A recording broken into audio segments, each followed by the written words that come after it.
Même lit, autre rêve.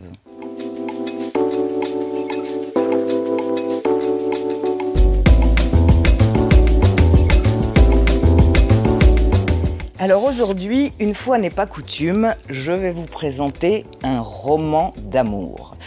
On ne présente plus Douglas Kennedy, auteur de Isabelle l'après-midi, qui vient de paraître aux éditions Belfond, traduit de l'américain en juin de cette année.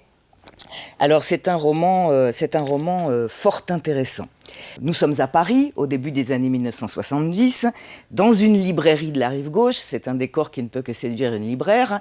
Sam, qui est un jeune étudiant américain sans le sou, qui est venu réaliser ses fantasmes dans la ville lumière, rencontre Isabelle, qui est plus âgée que lui, qui est sophistiquée, mystérieuse et mariée. Alors commence entre eux, il y a un énorme coup de foudre entre eux, commence une liaison tumultueuse avec ses 5 à 7, avec les rendez-vous secrets, les rendez-vous furtifs, les moments volés, mais Sam, il en veut plus. Alors, est-ce que Isabelle, qui lui a ouvert les portes d'une nouvelle vie, va être capable d'avancer davantage dans cette aventure? Est-ce que cette aventure ne va pas se heurter aux réalités du quotidien, aux épreuves, au temps qui passe? Alors, c'est un livre très prenant qui, là aussi, se lit totalement d'une traite.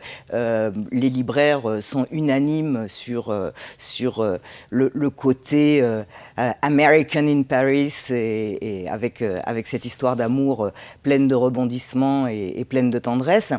Et pour parler de ce livre, j'ai choisi aujourd'hui de céder la parole aux lecteurs, parce que les lecteurs, il faut bien le dire, sont plutôt unanimes sur ce livre. Une lectrice m'a dit « Son passage à la grande librairie m'avait donné envie de le lire.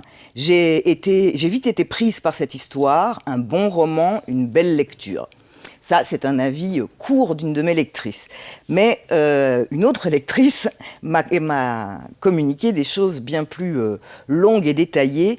Qui mieux que Douglas Kennedy pour dépeindre la passion et parler d'amour, de couple, de mariage?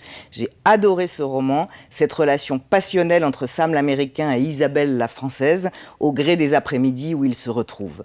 Une relation qui évolue, dont l'équilibre est bien précaire et changeant.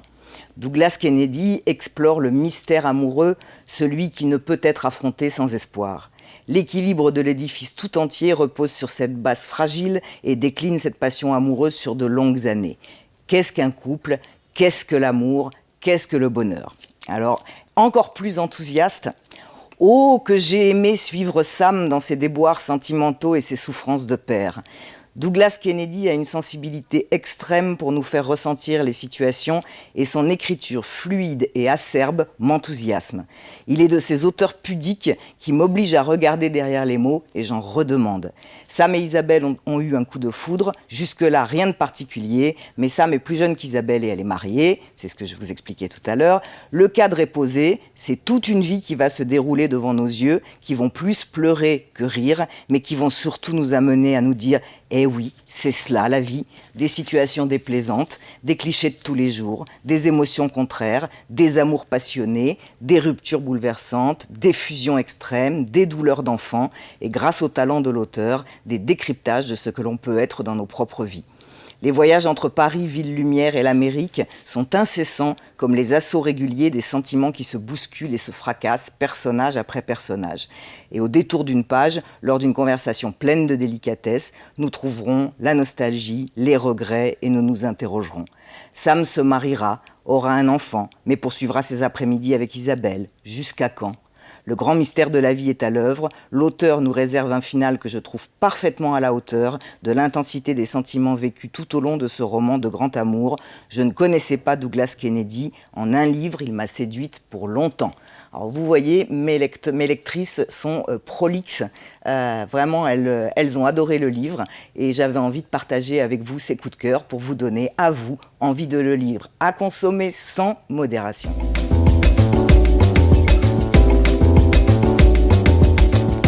À la semaine prochaine et en attendant, lisez des livres.